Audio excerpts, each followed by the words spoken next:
Kalau Islam Arab ini kata Mbah Mun, kalau Islam Arab itu contohnya kayak pohon kurma, jadi kuat. Dan wajah tasbihnya itu di daunnya tidak jatuh. Tapi kalau Islam Indonesia kata Mbah Mun itu kayak padi, jadi ya agak doyong-doyong sedikit gitu.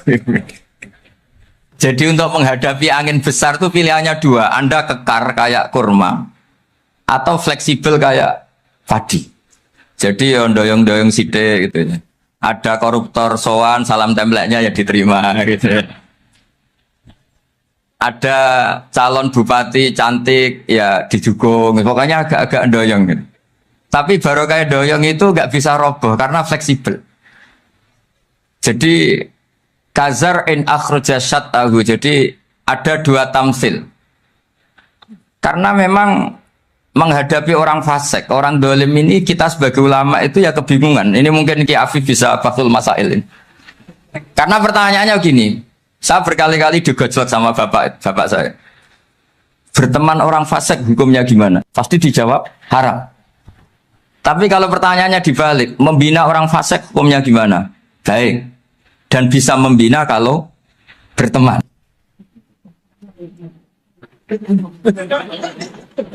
Makanya Gus Azaim pernah bikin seni deh, muktamar seni. Anggap saja madhabnya seperti itu gitu. Jadi ya agak doyong-doyong sedikit. Masa ketop berteman orang yang macam-macam, tapi itu fleksibel. Nyatanya tetap soleh sampai sekarang gitu. Itu berarti itu ya gitu kata Bangun itu. Jadi untuk menahan angin yang besar pilihannya hanya dua. Anda kokoh kayak pohon kurma atau fleksibel kayak padi. Nah, Islam Indonesia kata Mbah Mun itu pari wae katanya, padi. Jadi ungkapan-ungkapan para masyayikh ini penting karena khazanah yang saya baca. Saya berkali-kali cerita ini dalam kitab Khilyatul Auliya.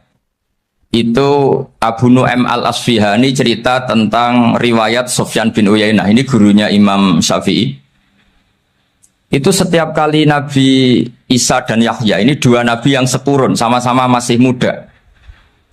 Nabi Yahya itu senengannya dolan ke orang-orang soleh, menyambangi orang-orang soleh. Tentu itu bagus.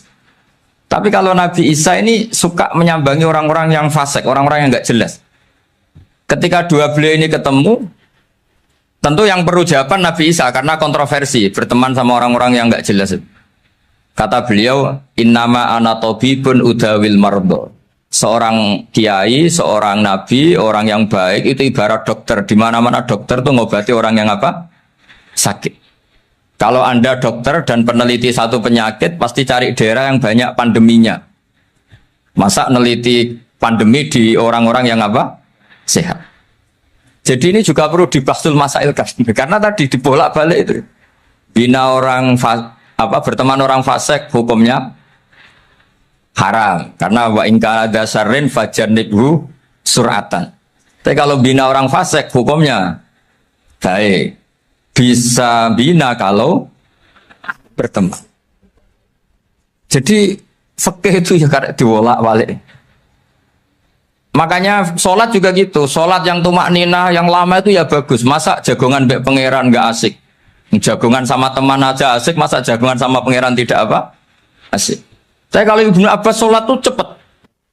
Ketika ditanya, kenapa kalau Anda sholat cepat? Setan baru tata-tata mau goda, sudah selesai. Kata. Karena setan itu ya jaga jaim tuh, jaga image. Jadi kalau mau goda orang itu ya surinan dulu, macak-macak dulu. Ternyata mau ke situ sholatnya sudah selesai. Lah kebetulan mazhab saya itu yang kedua itu gitu. Jadi kalau Gus Azaim itu sholat lama sekali, itu ada madhab tandingan, yaitu madhab saya. Itu karena ini sepuh saya, meskipun top beliau tapi sepuh saya. Saya sudah 50, beliau baru 40.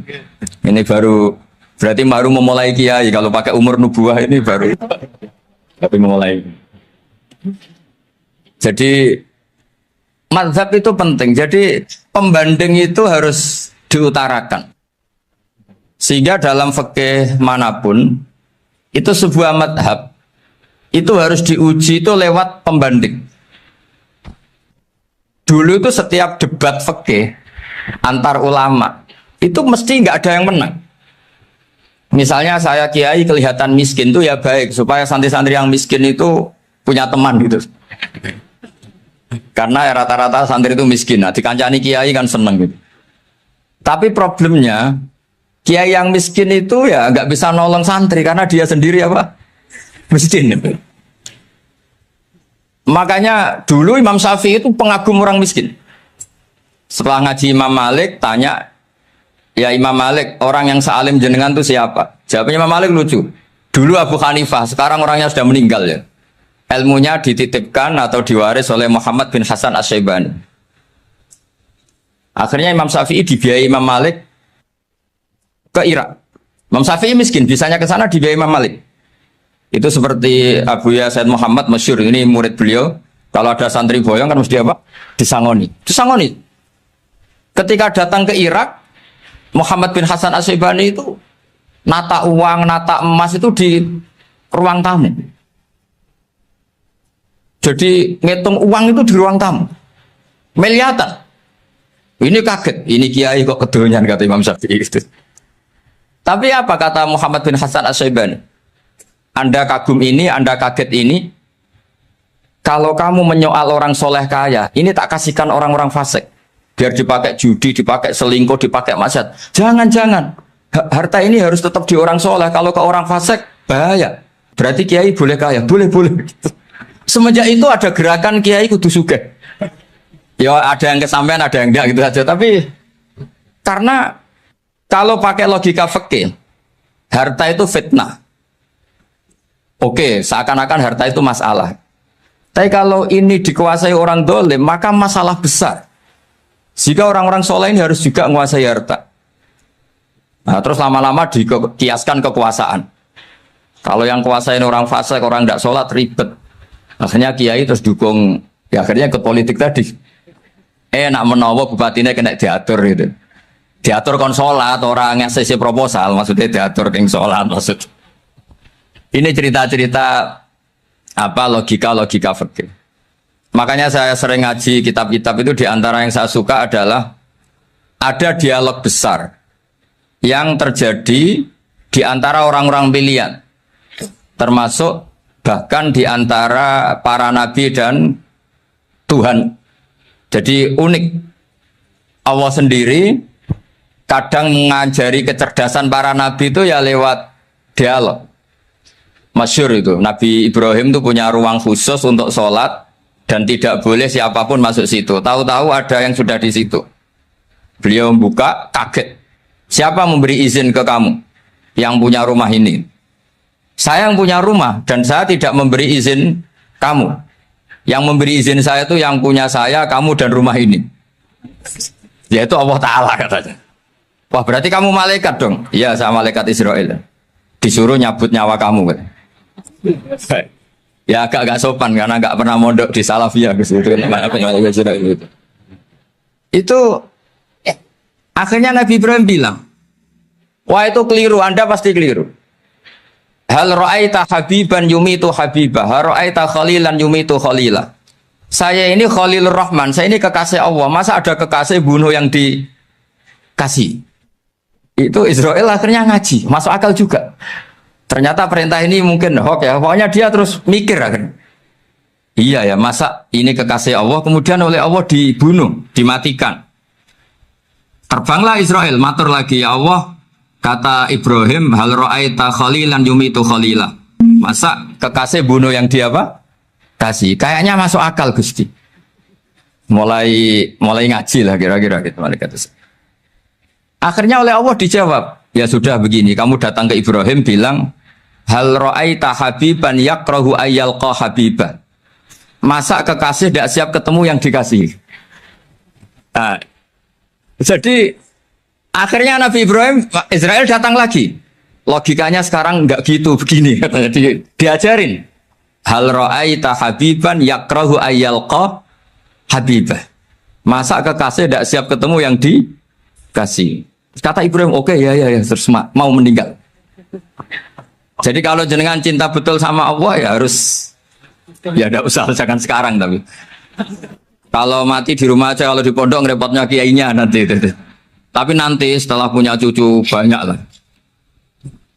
Nah, Barokahnya baca ini dialog-dialog orang pilihan ini akan tersibak. Karena tidak dalam semua kebaikan itu nggak ada logikanya, rata-rata ada logikanya. Misalnya begini, kalau Anda orang soleh, kemudian anak Anda pamit mau sekolah di Jerman, pilihan Anda mengizinkan apa enggak? Karena potensi jadi fasik ya tinggi, karena di tempat-tempat potensi berdakwah dari daerah yang untuk daerah yang tidak ada dai-nya menjadi ada. Itu mesti ulama itu berdebat. Misalnya punya anak pamit mau kembali atau keluarga. Yang satu cara berpikir optimis. Awal ada dai di beberapa negara Eropa itu ya barokahnya imigran, pekerja, mahasiswa. Dan semua itu bumi Allah, harus ada tasbih, harus ada tahmid. Dan itu harus dimulai dari kemauan atau mengizinkan anak asuh kita ke sana. Tapi di sisi yang lain potensi jadi fasik itu tinggi sekali. Mana iman pas-pasan. Nah hal-hal seperti ini itu pasti jadi perdebatan. Dan kita harus menjawab. Dan tadi kayaknya di semua Basul Masail, Pondok Salafiyah jawabnya pede semua, nggak ada ragu, nggak ada khilaf. Baguslah kalau pede. Meskipun nanti mungkin ada ulama lain yang cara berpikir apa? Berbeda. Sehingga ini saya cerita ya. Sehingga di kitab-kitab fikih, misalnya saya kok hidup di Bali sudah punya komunitas ngaji. Itu kok saya pindah ke Sukorejo sini. Banyak ulama yang mengatakan haram. Karena membiarkan bumi Allah yang sudah pernah ada orang yang sujud kemudian ditinggalkan kosong dan kemudian dikuasai orang yang tidak sujud. Jadi dianggap itu pembiaran. Jadi banyak di kitab Qalyubi, sarahnya Mahalli, jika ada seorang muslim yang hidup di negara orang kafir, dia nyaman, tidak dapat teror, itu nggak boleh lagi pindah ke negara Islam yang sehat. Karena takutnya li'alla yastauliyal kafir tilkal buk'ah, supaya bumi itu tidak dikuasai orang kafir. Jadi ini hal-hal yang para fuqaha itu harus berdebat. Karena ini masalah-masalah furu'iyah. Sehingga mulai dulu ya banyak ulama yang nyun sewu berpolitik. Mulai Wali Songo sampai sekarang alhamdulillah yang minat banyak. Mungkin bedanya ikhlas sama tidaknya. Tapi kalau saya pernah dikeluhin utusan dari ya komunitas. Islam Indonesia itu dulu itu ceritanya banyak yang dari Kamboja. Kalau dulu orang cerita itu orang Cempa. Itu setelah di Indonesia besar Wali Songo dan Brawijaya 5 itu sudah mulai oleng. Itu singkat cerita mereka berpikir ingin bikin kerajaan apa? Islam di Demak Mintoro dengan raja pertama yaitu Raden Fatah. Karena Raden Fatah ini putra Brawijaya. Padahal setelah jadi kerajaan ini era cucu sudah konflik, berebut kekuasaan. Akhirnya sampai jadi Jipang, jadi Jogja, jadi Solo dan seterusnya. Tapi kata Mbah Mun itu tetap barokah. Kata. Karena orang Islam terus terbiasa mimpin. Sekeliru-keliru sidik, pokoknya orang Islam biasa mimpin. Sehingga zaman Mbah Hashim ya sudah mimpin Masumi, zaman Ki As'ad pengaruhnya besar, sampai sekarang Kiai pengaruhnya besar. Nah barokahnya Kiai pengaruh besar ini sampai moral jadi ukuran. Misalnya sekarang ada calon bupati kok nggak sholat, itu pasti kalah. Jadi sholat itu jadi tolok ukur untuk calon apa? Bupati. Meskipun mungkin punya efek pura-pura sholat, tapi nggak apa-apa lah. Sementing moral ini jadi ukuran. Sementara yang di Thailand, di Patani, itu karena dulu pelajarannya tasawuf, itu orang nggak ambisi mimpin dunia. Tahu-tahu dipimpin. Dan akhirnya nyuwun sewu ya saage Islam-Islam yang dulu terlalu tasawuf karena nggak punya pengalaman memimpin, akhirnya lazimnya konsekuensinya hanya dipimpin. Tapi Islam Indonesia beda, karena kulino mimpin itu akhirnya dari orang Islam biasa menjadi Islam yang sholat sampai Islam yang bisa ngaji itu bisa mimpin negara. Tentu yang paling populer dimulai Gus Dur. Jadi ini sesuatu yang barokahnya istihad para kiai. Sementing Islam kulino mimpin. Jika di Indonesia itu barokahnya itu, kebaikan itu jadi tolok ukur. Ada orang kok terkenal koruptor, atau terkenal nyuwun sewu selingkuh, atau terkenal apa, itu pasti tidak jadi. Karena moral itu menjadi tolok ukur. Dan itu adalah politik para kiai. Jadi ini saya cerita, dan itu negara juga akhirnya untung karena seleksi agama sama negara itu sama-sama kiai ya bilang negara harus dipimpin orang soleh, negara juga bilang seperti itu. Nah, ketokohan-ketokohan para beliau-beliau ini yang mau lah bekerja sama dengan Umarok. Kita tahu dulu Pak Harto ya rawuh ke sini ketika Muktamar 84, rawuh ke Ki As'ad, ketika mau kembali ke Khittah juga dirembuk oleh ulama dan Umarok. Dan akhirnya ini menjadi negara yang alhamdulillah semoga selalu menuju baldatun thayyibatu wa rabbun ghafur. Nah, kemudian di sini saya tabarruk dengan Said Muhammad, gurunya Kiai Haji Azaim. Saya mau cerita tentang amaliyah tadi. Saya sebetulnya nggak niat bacakan bab itu, gara-gara ada khataman jumlahnya banyak saya jadi pusing. Ini panitianya tanya, khatam betul apa enggak? Iya, Gus, khatam betul. Tapi kayaknya saya tidak yakin itu. Karena saya ini kan dari pondok tahfidz itu. Biasanya anak khataman itu ya rodok bodoni itu. Dibaca buanter sing nyemak ya mau ndelok pojok etok. Mergo kebanteran. Nah, akhirnya lafat-lafat yang di tengah itu enggak di apa? Baca. Tapi ya semoga dimaafkan Allah lah. Yang jelas itu enggak. Tapi saya mau cerita ya. Jadi cara berpikir Said Muhammad ini nanti juga saya teruskan di Ma'had Ali. Ini saya baca ya. Di antara yang diyakini madhab Malikiyah, ini saya baca saja teksnya. Jadi ada riwayat namanya, kalau Said Muhammad bahasakan itu Ataqah Somadiyah. Kalau di Indonesia kadang orang bilang Al-Ataqah Al-Kubro, yaitu dengan membaca surat Ikhlas. Di sini jumlahnya hanya 100 kali, kila 1000 kali. Tadi berapa teman? 700-an, 700 juta. 700 juta ini sudah susuk banyak ini. Di sini hanya 40, riwayat lagi 100, 1000. Terus sampai tadi berapa? 800 juta. Wah, ini sudah susuk ini. Itu anak cucu sampean pasti masuk surga itu kalau gitu. Ini saya baca, ini kitabnya Said Muhammad ini. Suratul Ikhlasi wal Itqu minan nar. Akhrajat Tabrani fil Kabir an Firuz ad-Dailami wa wa Ibnu Uthtin Najasi. Waqad khadaman Nabiyya sallallahu alaihi wasallam. Orang ini jadi khadimnya Nabi. Qala Rasulullah sallallahu alaihi wasallam, "Man qara'a qul huwallahu ahad mi'ata marratin fi shalat ghairiha kataballahu lahu bara'atan minan nar." Ini hanya berapa ini? Mi'ata marrah. Berarti kalau satu orang itu cukup 100. Tadi sudah untuk 7 turunan tadi, untuk orang berapa? Ya, untuk 7 turunan cukup ya? Untuk 7 turunan. Ya sudah susuk ini, sudah susuk ini. Duh, ribet ini. Nah, ini tak cari pembenarannya, ini supaya keren. Ini di halaman 188 Abwabul Farad. Warwa Ibrahim bin Muhammad al-Khiyari fi fawaitihi an Khudzaifa marfu'an. Man qara'a qul huwallahu ahad alfa marratin faqad ishtara nafsahu minallah. Berarti 100, ada riwayat lagi 1000. Nanti tak carikan lagi yang berapa? 1 miliar.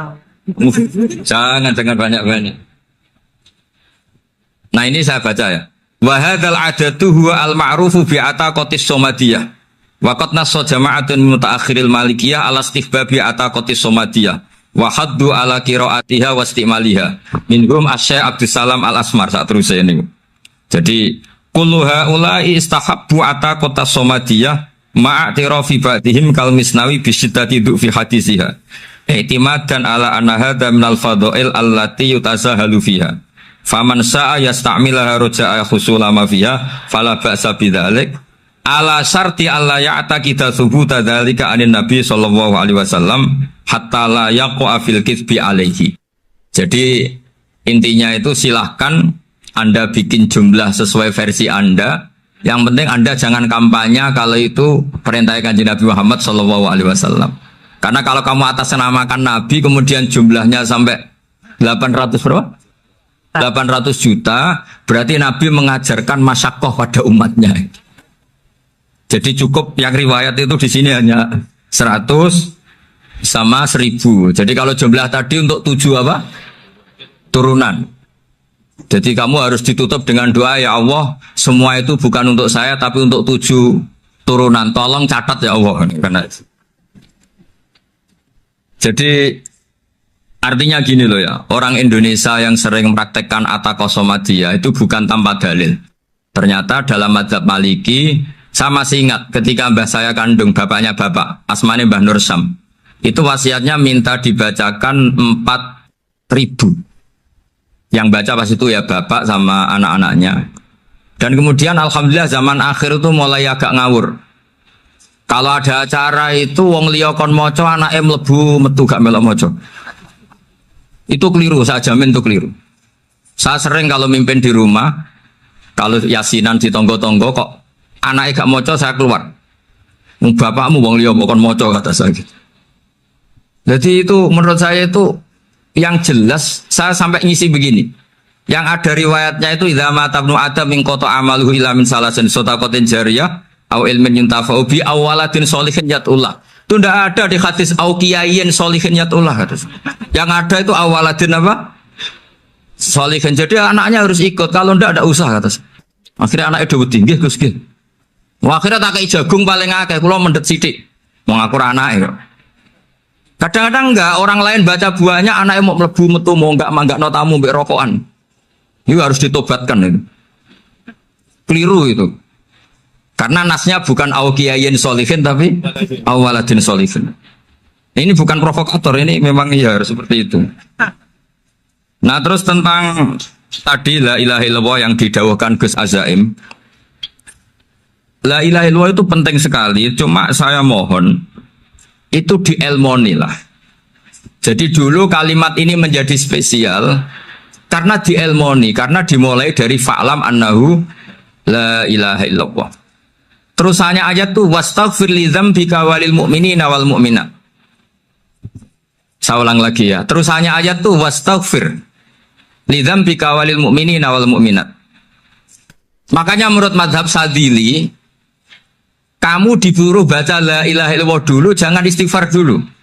Saya ulang lagi ya. Dalam mazhab Sadiliyah itu la ilaha illallah dulu, nggak boleh istighfar dulu. Alasannya masuk akal. Orang yang kafir 70 tahun itu sekali baca la ilaha illallah itu langsung yughfar lahum ma qad salaf. Sehingga la ilaha illallah sendiri sudah punya kekuatan supaya dosa kita diampuni. Qul lil ladzina kafaru iyantahu yughfar lahum ma qad salaf. Cara menghentikan kekafiran gimana? Dia melafadzkan la ilaha illallah. Ini kalimat yang begitu saktinya sampai orang yang kafir puluhan tahun itu dosanya semuanya terhapus hanya karena melafadzkan la ilaha illallah. Nah, makanya kata Abdul Hasan Asyadili wastaghfir li dzambika ay bihadil kalimah. Seseorang sah di istighfar itu kalau melafadzkan la ilaha illallah. Misalnya ada orang kafir mati kafir, sah enggak anak cucunya mengistighfari dia? Tidak sah karena belum melafadzkan la ilaha illallah. Makanya kata Abdul Hasan Asyadili wastaghfir li dzambika ay bihadil kalimah. Sehingga lafadz ini spesial betul. Tapi kadang-kadang beberapa mursyid cara berpikir lain. Ini kalimat thayyibah harus dibaca orang suci sehingga mendahulukan apa? Istighfar. Untuk supaya pas melafadzkan kalimat thayyibah sudah dalam keadaan apa? Suci. Itu juga masuk akal. Tapi secara meyakinkan saya sendiri lebih mengikuti manhajnya Abdul Hasan Asyadili karena alasannya tadi yang kafir puluhan tahun saja langsung luntur dosanya karena melafadzkan la ilaha illallah. Artinya la ilaha illallah sendiri sudah bagian dari istighfar. Nah, ya tadi buktinya fa'lam annahu la ilaha illallah terus wastaghfir li dzambika walil mu'minin. Jadi orang sah diistighfari itu setelah dipastikan sah tauhidnya. Jadi setelah tauhidnya sah yaitu la ilaha illallah baru sah apa? Diistighfari. Sehingga orang kafir, seolah lagi orang kafir yang mati kafir, anak cucunya tidak boleh apa? Tidak boleh menistighfar. Terus saran saya kedua, la ilaha illallah itu filosofinya itu nafyun li uluhiyati ghairillah wa isbatun li uluhiyatillah wahdah. Filosofi la ilaha illallah itu gimana? Menafikan semua selain Allah itu tidak Tuhan dan hanya menuhankan Allah semata. Nah itu caranya gimana? Caranya kita harus terbiasa ini karena tadi saya dibilangin panitia ini rata-rata mustameknya atau mustamiatnya ini santri. Caranya gimana? Dilatih pakai logika. Saya berkali-kali cerita kalau ngaji, saya sekaligus kampanye. Allah itu Tuhan yang begitu fair. Untuk menjadi Tuhan, Allah mempersilahkan, ada kualifikasi Tuhan. Jadi boleh, dikompetisikan itu boleh, kata Allah. Nggak apa-apa kamu ngaku Tuhan gitu, kata Allah. Tapi nak ngaku pangeran itu paling nggak ya direputasi lah, ada verifikasinya. Dimulai dari apa? Ya kalau jadi Tuhan itu setidaknya bikin langit bumi lah, aturannya gitu. Jadi kalau daftar bupati ya daftarlah ke KPU. Masa tahu-tahu jadi apa? Tuhan kemudian tidak punya prestasi bikin langit bumi. Sehingga Allah itu cara ngendikan itu ya fair. Qul ara'aytum ma tad'una min dunillah aruni madza khalaqu minal ardi am lahum syirkun fis samawat. Coba yang kamu tuhankan selain saya, prestasinya apa? Ketika saya bikin bumi itu apa ikut bikin? Terus am lahum syirkun fis samawat. Kalau bikin langit, kalau nggak bisa ya urun lah gitu. Urun semen apa urun bego, pokoknya urun lah gitu. Urun ora, gaya bumi ora, ngerti-ngerti ngaku jadi pangeran. Kul hatu burhanakum. Jadi ya kan ya lucu kan, misalnya syarat kiai di Salafiyah kan keluarga Kiai As'ad, cucunya ngaji ngalim. Orang keluarga Kiai As'ad tuh aku kiai utama di Salafiyah. Oh mesti di penjara ya. Lah yo gak gawe langit bumi, gak ada prestasi terus ngaku sebagai apa?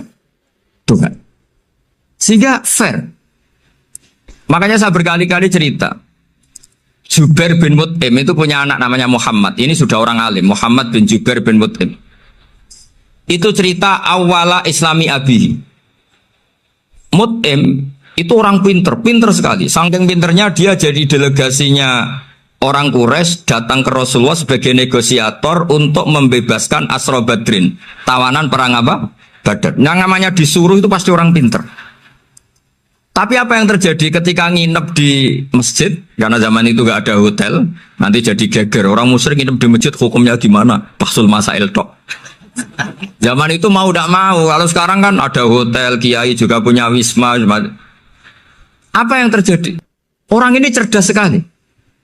Dan delalah Nabi pas sholat maghrib itu baca wattur wa kitabim mastur sampai am khalaqus samawati wal ard. Ya kalau kamu jadi Tuhan ya setidaknya menciptakan langit bumi lah. Namanya jadi Tuhan ya ada persyaratan kan. Paling enggak punya reputasi menciptakan langit bumi.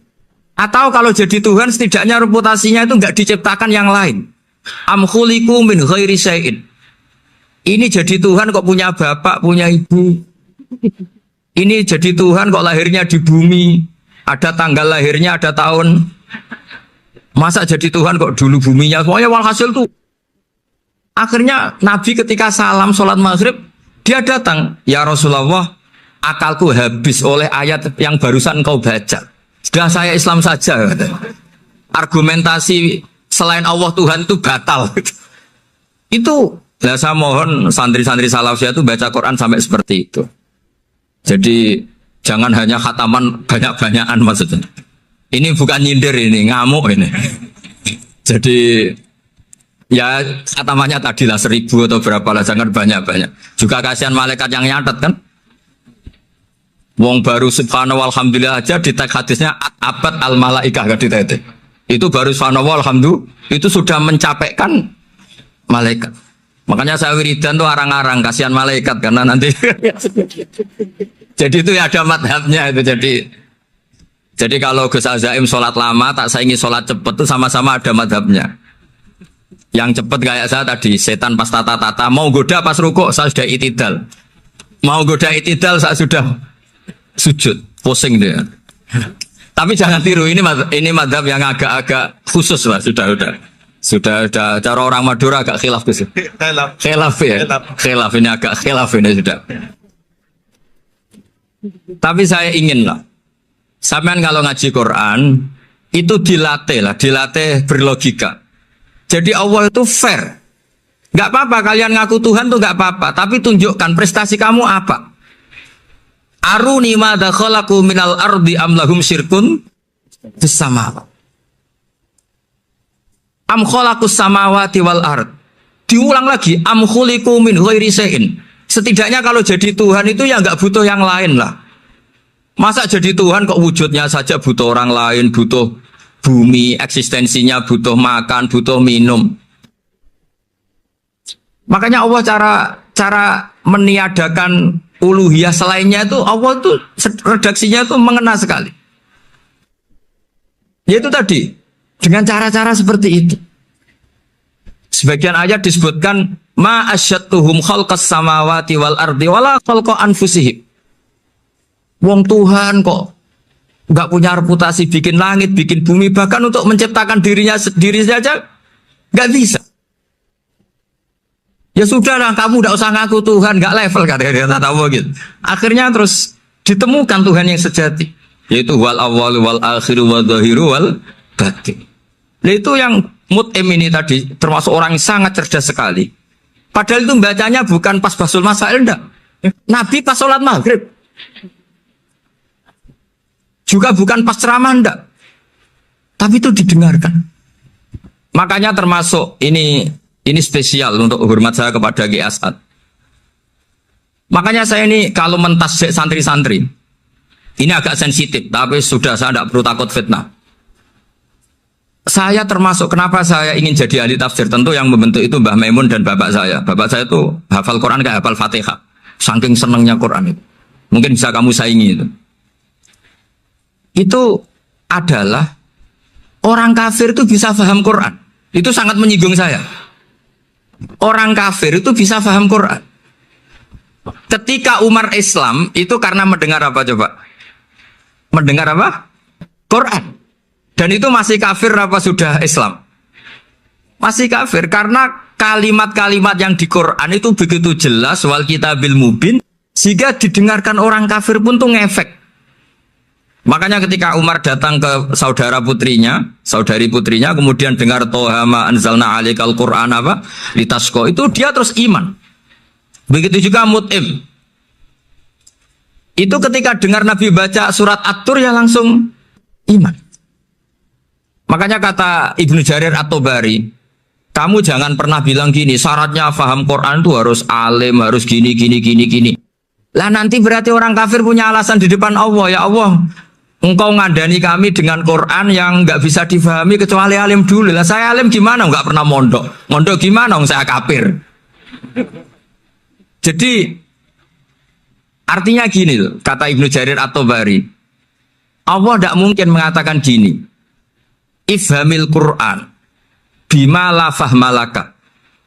Quran itu harus kamu fahami. Sementara orang kafir karena lafadznya Quran khusus nggak bisa memahami. Makanya Quran itu dibaca. Itu banyak orang kafir yang menjadi muslim karena mendengar apa?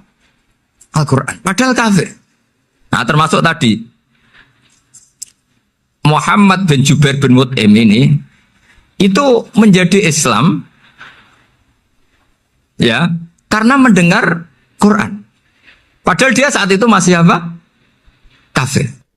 Karena tadi logika misalnya nggak paham secara lafadz Arab. Sekarang misalnya nyuwun sewu ada orang ateis. Saya pernah didatangi seorang ateis yang nggak percaya Tuhan. Saya mau Islam Pak Ba, asal Anda bisa menjelaskan Tuhan itu siapa. Coba Quran dibaca secara makna, tidak secara lafadz tapi secara makna. Begini misalnya, ada orang ateis datang ke saya, Pak Ba, saya mau Islam, asal Anda bisa menjelaskan Tuhan itu siapa. Terus saya tanya, ini ngajak goblok-goblokan apa pinter-pinteran, kata saya. Terus dia jawab, ngajak pinter-pinteran Pak, saya ini doktor katanya. Maksudnya di akademiknya dia doktor, mungkin jurusan matematika atau apa, tapi di ketuhanannya jeblok. Terus tak tanya, kalau ini ada kertas, kamu suka ada rumusnya apa suka ada? Ya suka ada rumusnya. Kenapa ada kertas? Ya karena ada yang bikin. Nah kira-kira berstatus membikin atau membuat, itu sesuatunya maujud apa enggak? Ya pasti maujud lah, pasti ada. Ya sudah, anggap Tuhan itu adalah sebab dari semua yang ada. Masa alam yang seperti ini, langit dan bumi ini maujudat, kemudian kamu katakan kholaqohal adam, bahwa alam raya yang maujud ini diciptakan oleh ketiadaan. Ya juga, berarti Tuhan itu ya. Ya itu yang namanya Tuhan. Lah mulai dulu kiai-kiai ngomong gitu kan saya Islam katanya. Jadi kiai-kiai itu kadang-kadang kalau dakwah pokoknya KBU digawe Tuhan. Beda dengan dakwanya orang-orang mantek. Orang-orang mantek itu kan nggak pernah nyebut Allah. Ini alam hawadis, la budda min muhdis. Meskipun mereka, nah muhdis ini menurut Islam namanya Allah. Tapi sebetulnya kan nggak langsung bilang Allah. Jadi tak kasih tahu, alam raya ini mewujud nggak? Ya mewujud Bapak.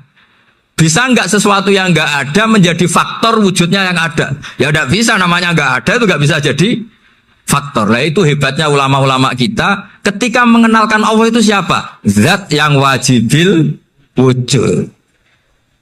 Jadi kita ini kalah pinter be ulama-ulama dulu. Ya alhamdulillah kalahnya sama ulama dulu. Kalau kalah sama ulama sekarang isen lah. Jadi ulama dulu sudah pinter. Pasti pertanyaan dasar manusia, hadil maujudat itu man khalaqaha, siapa yang menciptakan? Kalau kamu langsung jawab Allah atau Tuhan, mereka pasti tidak nerima. Ya jawab saja, hadil maujudat mesti khalaqaha maujudun. Nah berhubung maujud ini berstatus pencipta, harus super. Nah super ini oleh ulama disebut wajibul wujud atau musabbibul asbab. Yang oleh Islam dinamai Allah. Tapi kita langsung ngomong Allah, ya mesti aja bingungkan kan bagi yang bingung maksudnya. Ya saya mohonlah kalimat-kalimat la ilaha illallah itu diamatilah, diresapi sampai seperti penjelasan saya ini, sehingga punya kualitas ilmu.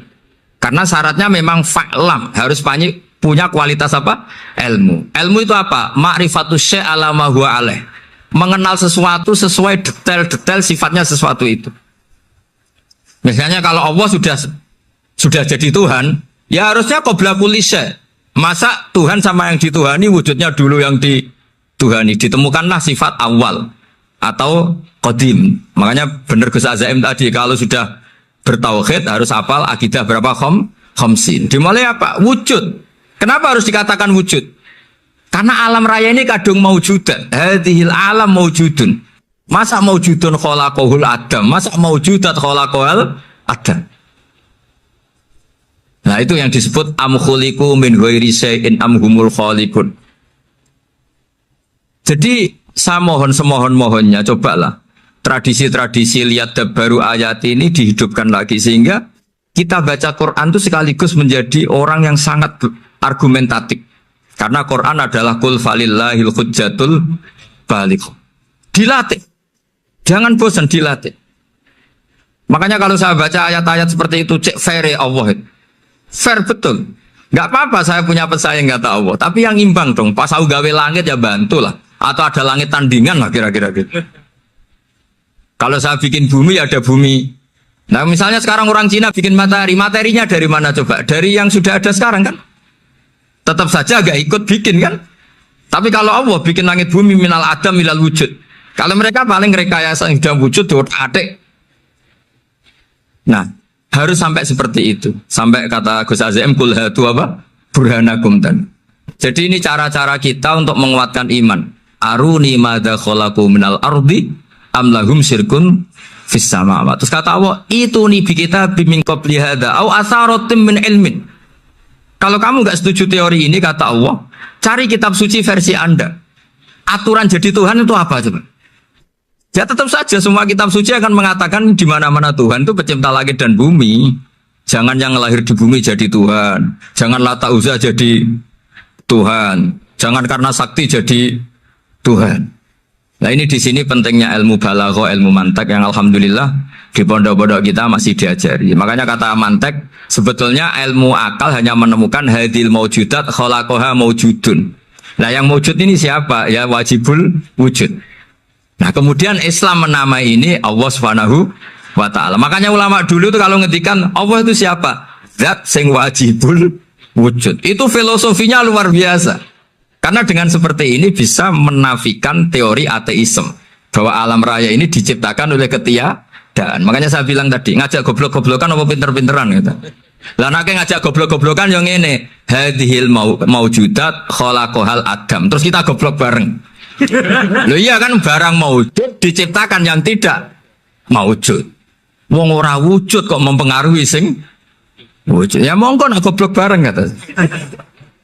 Akhirnya gak lho Gus. Saya ini dokter masa kamu ajak goblok. Ya sudah pinter saja kata saya. Alhamdulillah karena debat kecil ini dia menjadi nyaman lagi dengan apa?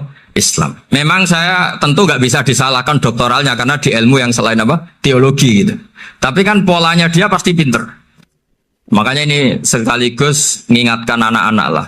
Kecakapan menjelaskan itu harus dilatih karena di antara kelebihannya Quran itu wal kitabil apa? Mubin, yaitu kitab yang punya kemampuan menjelaskan. Ini yang terakhir saya beri contoh. Terakhir ini penjelasan Quran.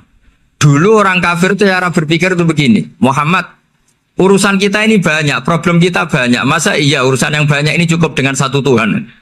Kalau problem banyak ya Tuhannya harus banyak. Ada Tuhan pohon, Tuhan hujan. Ya kayak Cina itu ada Dewi Kuan Im keberuntungan, ada yang sial, yang pokoknya diurus yang banyak lah. Maka mereka bilang aja'alal alihata ilaha wahida inna hadza la syai'un ujab.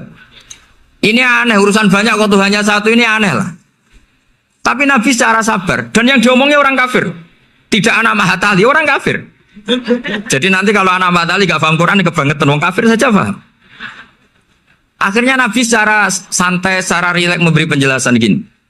Kalau Anda menjadi buruh, kalau orang Arab dulu bilang abdan, kamu suka nggak punya majikan banyak, perintahnya beda-beda, semuanya memaksa kamu untuk nurut. Sama punya majikan satu yang baik. Ya nggak suka lah Muhammad kalau majikan saya banyak semuanya berhak merintah saya, tidak enak. Majikannya satu saja. Terus kata Nabi, Tuhanmu itu majikan kamu. Kalau Tuhannya banyak kamu bingung, berarti perintahnya banyak. Akhirnya mereka paham. Dan itu segampang itu Allah memberi penjelasan. Daraba wa masalah rojulan fihi syuraka umutasyakisuna wa rojulan salamal lirojul hal yastawiyani masalah alhamdulillah. Langsung diberi analogi. Kalau kamu jadi buruh, punya majikan banyak yang perintahnya beda-beda. Kemudian jadi buruh yang majikannya satu, kamu milih mana? Ya milih satu Muhammad. Ya sudah. Kalau Tuhannya banyak, perintahnya banyak, kamu juga bingung. Langsung menjadi faham. Nah, ketika ada orang tidak ikhlas, Nabi cara memberi penjelasan juga gampang. Misalnya saya dikasih uang Gus Azaim 1 juta. Kemudian matur nuwun saya sama Pak Afif. Aneh enggak? Saya ini orang aneh enggak? Orang aneh enggak? Itu Nabi kalau mencontohkan orang tidak ikhlas gitu. Kata Rasulullah, orang tidak ikhlas itu sebagaimana orang beli budak. Min kholisi malih. Budak itu dibeli dari uangnya sendiri. Kemudian fa'amila hadal abdu, budak ini kemudian bekerja dan a'tohullatahu. Hasilnya dikasihkan sama orang lain. Terus Nabi memberi percontohan. Ayasurrukum ayyakuna abdukum kadzalik. Apa kamu suka kalau budak kamu seperti itu?